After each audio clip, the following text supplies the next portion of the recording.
separan y afectan el ambiente, provocan cambios en el paisaje físico y natural, desaceleran el crecimiento de la flora y aumentan el proceso de erosión. Hoy, en el mapa, conoceremos más de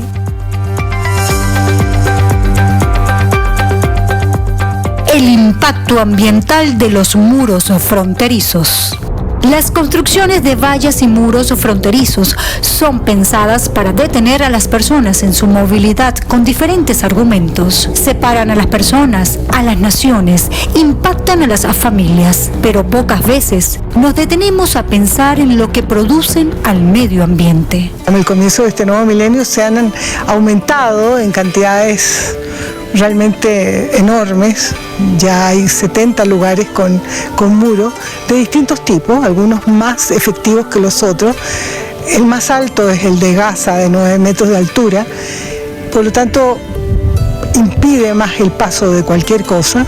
Y hay otros muros que son un poquito más amigables, entre comillas, porque son con púas, con rejas, y tal vez sean un poco más permisivos al paso de algún tipo de especie, un insecto, puede ser de algún tipo de anfibio, pero generalmente los mamíferos, por ejemplo, de pequeños a grandes, van a estar constreñidos a los espacios que delimita el muro.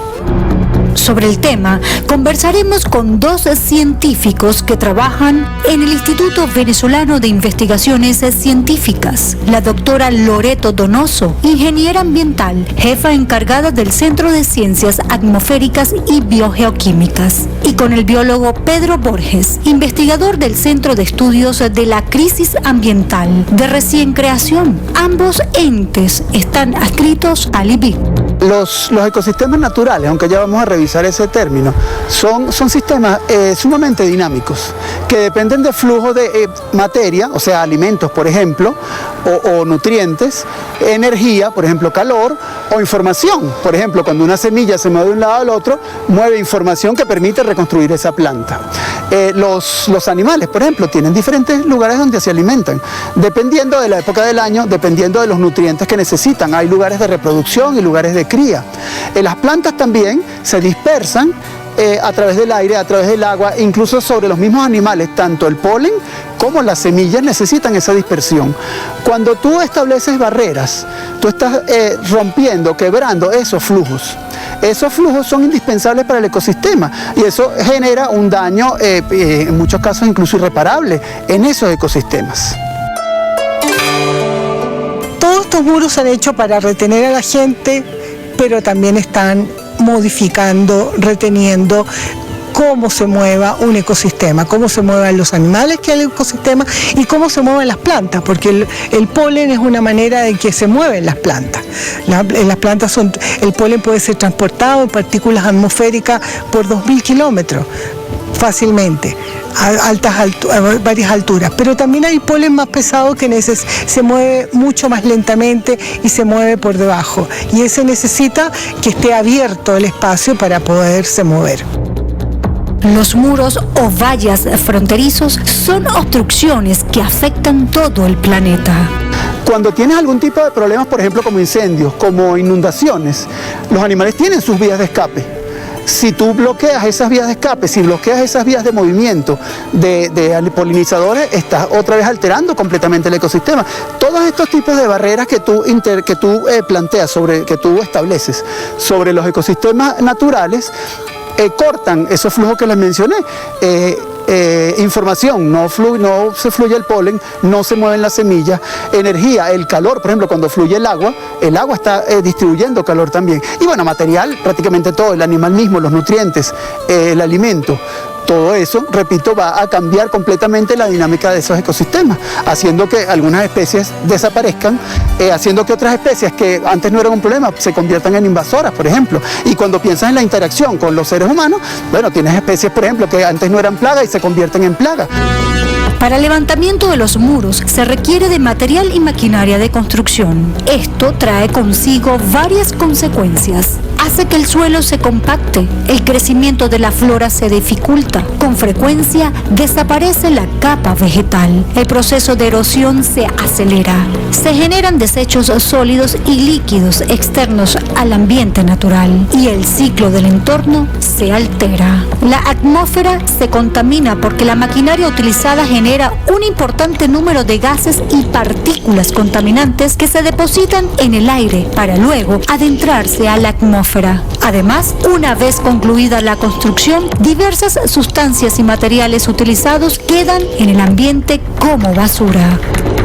Esto nos genera una crisis aún mayor, porque estamos en la crisis del cambio climático, estamos en un momento de crisis, pero agregarle esto, a comienzo de este milenio, poner más de 70 muros en el mundo, es agregarle, y volvemos a ser los hombres que lo estamos agregando, porque sabemos ya que la crisis ambiental ha sido provocada por el desarrollo industrial y luego por un desarrollo enorme después de la Segunda Guerra Mundial, la gran aceleración que generó una necesidad de cambio de uso de la tierra, aumento del consumo de carne y una cantidad de cosas como esa, aumento del consumo de agua, aumento poblacional también, por supuesto.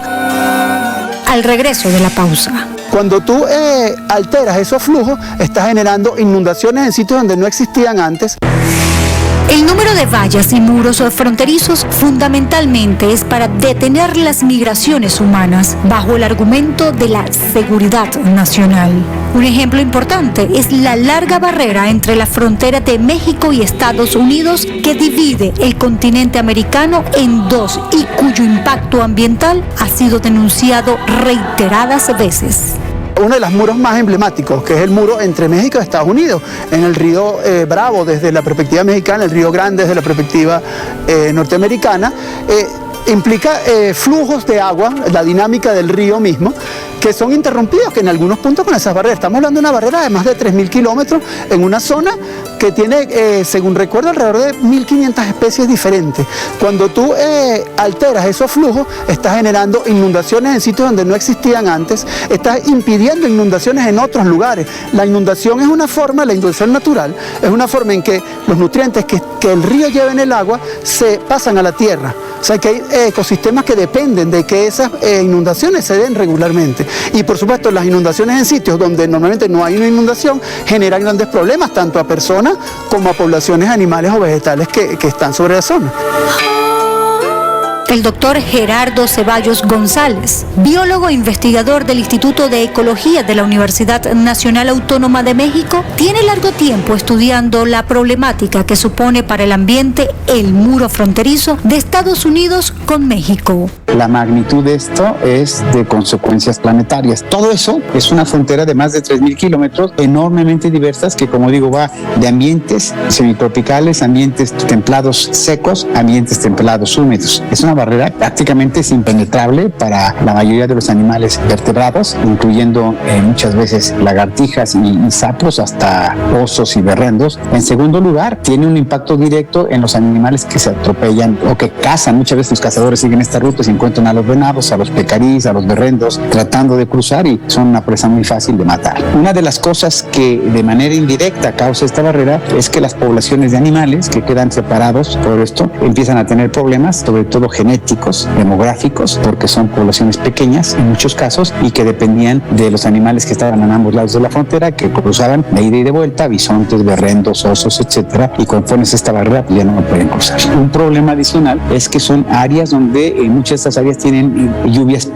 torrenciales o sequías muy importantes. Entonces en la sequía los animales pasaban de Estados Unidos a México o de México a Estados Unidos buscando agua, buscando alimento y no había problema. Ahora ya no pueden hacer eso y muchas veces se mueren. Y por otro lado, cuando hay esas tormentas torrenciales, ahora con esta barrera, es una barrera que hace que se inunden extensiones muy grandes, ahogando a muchos animales. Es decir, los impactos de esta barrera son los impactos que podría tener una carretera, un tren, una obra de infraestructura, pero elevada a la potencia de 10, 15 o 20 veces. Otras especies de animales en peligro de extinción por la construcción de este muro son borrego, cimarrón, puma, lince, águila real, bisonte, venado, hurón, perro de las praderas, castores, así como una gran variedad de reptiles y peces. Hay plantas endémicas también amenazadas, como la yuca, el encino y el nogal. Según activistas, el muro ha causado daños ambientales en las áreas protegidas del Pinacate y el Gran Desierto de Altar. En algunas de estas barreras se acumulan grandes cantidades de personas e improvisados campamentos que buscan pasar de un lado al otro de la frontera. También hay asentamientos humanos. Todo esto impacta al ecosistema. En el muro que nos relaciona más con América, que es el muro entre México y Estados Unidos, también hay acumulación de personas. Del lado mexicano hay no exactamente campos de concentración, pero sí hay una aglomeración de personas importante. La gente que sale de Centroamérica tratando de llegar a Estados Unidos sale y también ha llegado al sur de México o en los lugares de transición, en Guatemala, donde también son como campos de concentración, son lugares donde hay una alta densidad poblacional y se asientan donde pueden y esas personas van a alterar el ecosistema, aunque no es su deseo, a lo mejor son personas cuidadosas, pero no les queda otra porque está la vida.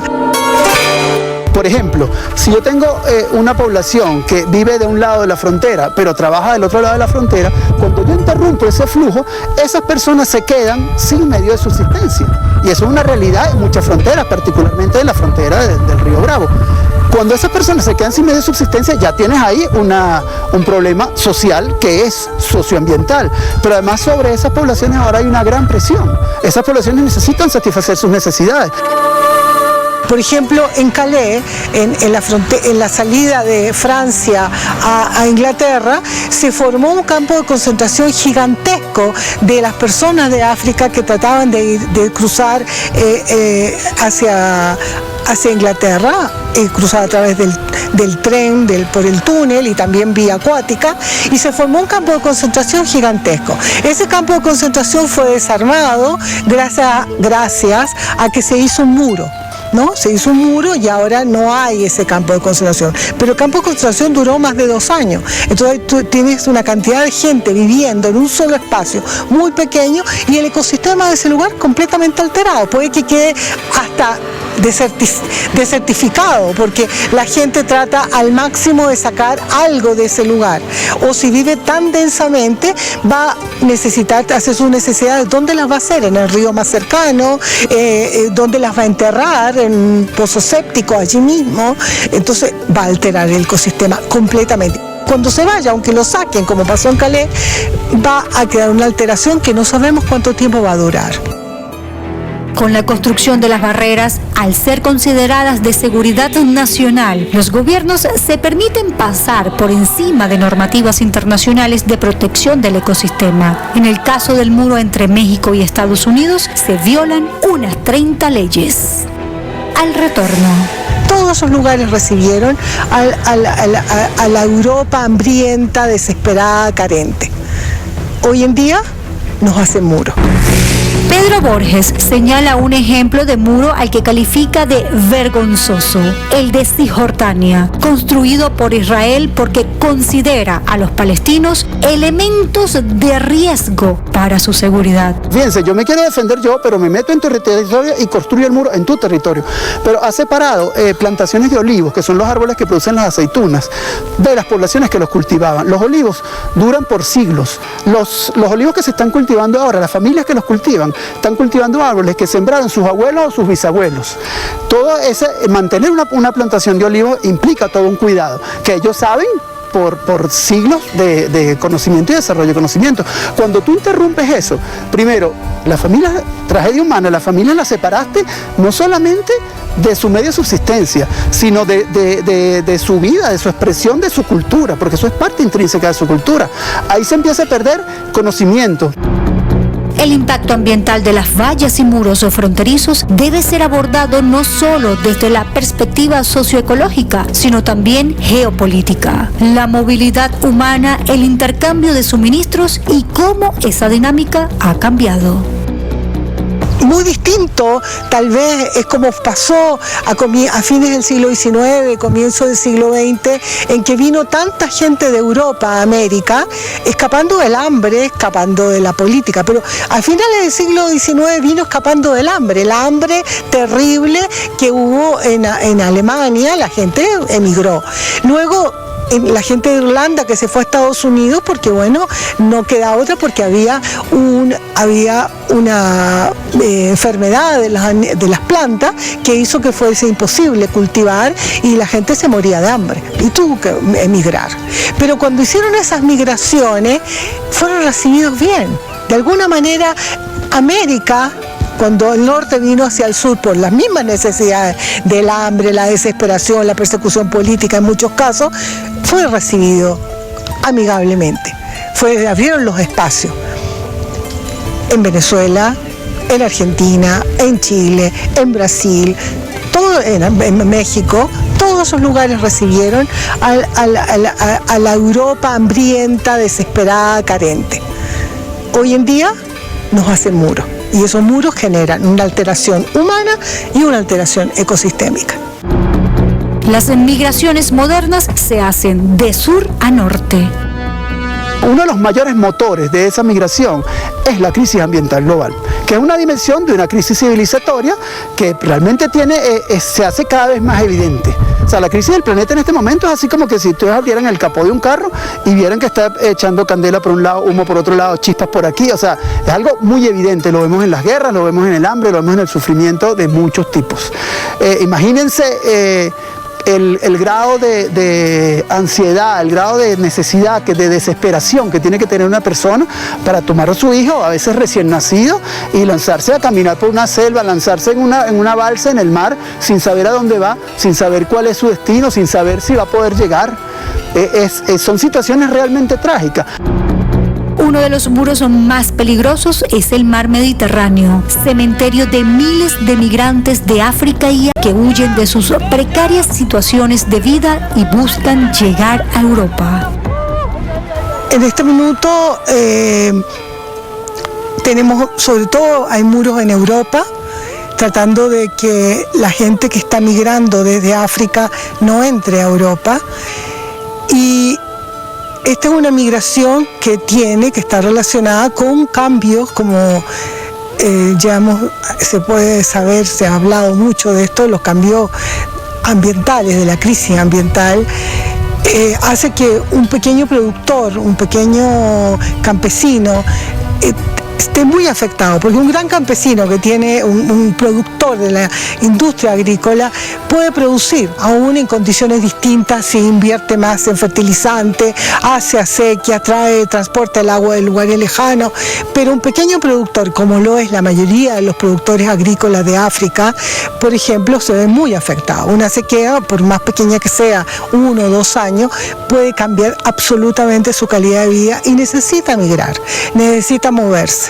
Ahora, la razón de esa desesperación y de esa angustia es muchas veces falta de recursos, por ejemplo, sequías, parte de la crisis ambiental global, falta o exceso de agua, a veces son inundaciones, también puede ser violencia generada por esa misma carencia de recursos. Cuando los recursos se hacen escasos, la violencia se exacerba y además tiene que ver también con esa especie de parasitismo del norte con relación al sur. O sea, si ustedes ven los flujos de material y de energía del norte al sur, son increíbles y no son balanceados en ningún sentido. O sea, el norte de alguna forma es un parásito del sur. Todo eso genera una situación de crisis tal que obliga a grandes masas de población a moverse de sur a norte.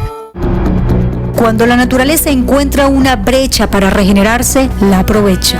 Eso ocurre en la frontera entre Corea del Norte y Corea del Sur. Una franja de 4 kilómetros de ancho separa las dos naciones. Es custodiada por militares de ambos países y no puede ser pisada. Entonces ocurre el milagro ecológico.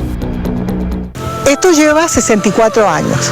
En los 64 años en que nadie ha pisado eso, o muy pocas personas lo han pisado, ha habido una instalación de un ecosistema en el cual funciona sin intervención humana. Y eso es en este momento es como un santuario, un lugar muy particular en el cual el ecosistema se recuperó y hay una vida donde no hay impactación del ser humano, no hay fábrica, no hay autopista, no hay grandes ciudades cercanas, porque de ninguno de los dos lados de las Coreas hay unas ciudades importantes, ¿verdad? Entonces son un lugar que tiene poca contaminación atmosférica, poca contaminación de los cuerpos de agua y poca contaminación de los suelos. Por lo tanto, las plantas pueden crecer a su libre albedrío, más o menos. Hay muros naturales que son difíciles de cruzar por los miembros de algún ecosistema, como la selva del Darién entre Panamá y Colombia, o el Amazonas en América del Sur. Pero los muros humanos generados por el miedo contribuyen a la crisis ambiental global, generando una suerte de círculo vicioso destructivo, autodestructivo. Si no entendemos esa dinámica, es muy difícil pensar en una solución. Y además es interesante ver que el problema ecológico es una parte del problema. Muy importante entenderlo, pero si no entendemos el problema geopolítico, el problema geohistórico, los problemas sociales, es imposible entenderlo y mucho menos acercarse a solucionarlo o por lo menos manejarlo de formas efectivas.